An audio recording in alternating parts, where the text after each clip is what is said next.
Hey guys, Brian with Cajun Cardboard coming at you from the great state of Louisiana. I wanted to do a quick 2-week post-NBA Finals Game 6 update of 4 of the most prominent players in the NBA Finals and see what their cards have done over the past 2 weeks, just to test a theory, right? We were all originally, when the hobby kind of exploded back again, under the impression that, if somebody wins an NBA title or wins a Super Bowl or wins the World Series, their cards will go up. What we have in fact learned over the past 3 or 4 years consistently is that no matter how well the particular player, prospects, or established veterans, regardless of how they've performed, even when their team wins and they exceed expectations, a la Steph Curry, their cards tend to go down after they have accomplished exactly what it is all the hype was building up to. So Steph Curry crushed the NBA Finals, won that elusive NBA MVP, vaulted himself into the is he in the top 10 players of all time conversation.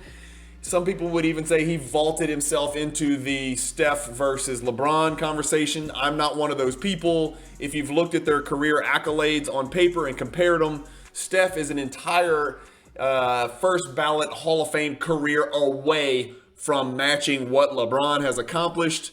And again, you could always flip-flop the teams that they played for. If LeBron was in the Golden State Warriors environment with that coaching staff, that GM, that chemistry, and those teammates, I gotta believe he would have a lot more than 4 rings. But I'm not gonna go there. That's a different video for a different day, and maybe that's a Skip Bayless, Stephen A. Smith kind of deal. Not for me today. I want to look at what these 4 players' cards have done. So I'm gonna switch you over to Cardladder. I've got Steph Curry, Klay Thompson, Jaylen Brown, and Jayson Tatum pulled up on your screen. I've got the last 2 weeks of their index.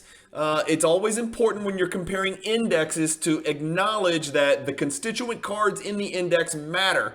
Whether they're primarily high-end, primarily low-end, or a good mix. The larger the quantity of cards, the more predictable and indicative the index is of that particular player's market. If they've only got 28 in Klay Thompson's case or 11 in Jaylen Brown's case, cards in their index, there can be a little bit of a deviation depending on whether those 11 cards are ultra high end, ultra low end, or something in between. So the larger the sample or the larger the number of cards included in the player's index, the better as far as making educated hypothesis based on what's happened with their sales data. So we are, the NBA Finals ended on June 16th, and it is June 29th. So we are 13 days away. If we look at each of these players' cards over the last 2 weeks, I've got it pulled up on the screen. It's not going to help you. This is the column over here on the right, percentage change, that I want you guys to focus on. All 4 of these players' cards have gone down. Obviously, one would expect Jaylen and Jayson Tatum's cards to go down. Tatum failed miserably, disappeared, and ghosted the world. All of the people that were asking the dumbass question, is he one of the best players in the world, can now be quiet for a very long time because he pooped the bed, for lack of a better word, in the NBA Finals, and it was a disaster, setting the turnover record for an single NBA playoffs. Jaylen Brown came to play. He tore it up. He was the only one that showed up in the last game. If they'd have won the series, he probably would have been the NBA Finals MVP. A lot of people would say that even if the Celtics came back and won in 7 games, Steph Curry might still get MVP. We'll never know because the Warriors won it. But if we look at all 4 of these cards, Klay Thompson's the only one that's remotely flat over the last 2 weeks since the last game. You would suspect that Curry and Klay Thompson's cards would go up, but as we've always learned, from past experience, supply exceeds demand, right? Even though the demand for that particular player may go up marginally post accomplishment, as in winning the NBA Finals, the supply and the flood of cards to the market of those particular players with the thought that, their cards are going to go up, let me sell. It's just counterproductive and counterintuitive. It doesn't always work out that way. In fact, it almost always works out the opposite way. Giannis cards went down after he won the NBA Finals. Mahomes cards went down after he won the NBA Finals.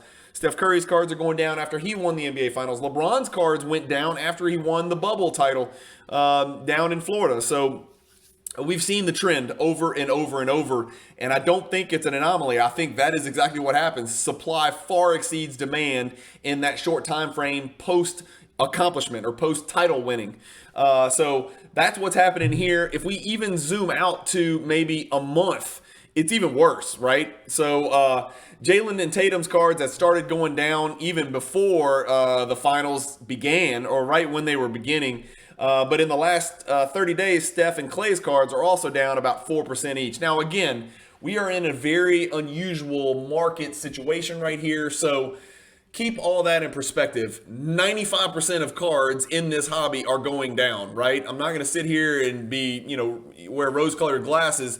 The hobby is on a downtick. There's no question about it. So you got to keep some of this in perspective. Would this be the case for all four of these guys if we were in 2021 or 2020? I don't know. I guess we could go back and chart those dates and those graphs, but all we can work with is what's happening today. So all four of their cards are down. Again, the index for Steph Curry is a little bit more helpful because there's a large number of cards. But I want to take another step back. If we go back 3 months, Curry's cards are down 18%. Jaylen's are down 25% over the last 3 months. Tatum's are about steady at 3%, and Klay's are down 8%. But this is the one thing I keep trying to caution people with. Relax, take a deep breath. None of these guys are going anywhere, right? Even though I can't stand Tatum, I recognize Tatum is a very good player. He was first team All-NBA, for God's sakes. He's not going anywhere. He's going to keep jacking the ball up, so he's going to get his numbers. He's going to be around for a very long time. At some point, the Celtics are going to choose him over Jaylen Brown, and they're going to regret it. Yes, I said it here first. That's my hot take. But let's scroll out to 1 year. Look at Curry, up 54% over the last year. Look at Klay Thompson, up 170% over the past year. Look at Jayson Tatum, up 50% over the last year. And then look at Jaylen Brown, down 55% over the last year. Seeing this, if you ask me who I'm buying, you guys already know the answer. It would be Jaylen Brown. If I was going to buy one of the four players on this list, Jaylen Brown is who I would buy, but I'm not. If we look at the last 2 years, only Jaylen Brown is down, and look at the preposterous spike in the cards for the other three players. Steph Curry over the last 24 months is up 800%, his index we're talking about. Klay Thompson is up 560%, and Jayson Tatum is even up 221% approximately. So just kind of keep that kind of stuff in perspective that, yes, while we're working in the middle of a bloodbath right here over the last month and everybody is down, there might be a reason. Maybe they went up too quick. Have you ever thought about that? I mean, when something goes up 800% and then it drops 4%, it's not exactly a time to panic. So just wanted to take a quick look and just make sure that our hypothesis that cards don't always go up when people win the title, the ring, the World Series, or whatever, the Super Bowl, whatever the case may be. And this is another example of that. So that's their indexes. Sorry, I'm not going to take a lot of time on this video. I don't want to go into too much detail on particular cards, but this is just kind of their general index. And again, there's only 11 cards in Jaylen Brown's index, so his probably looks like a bloodbath.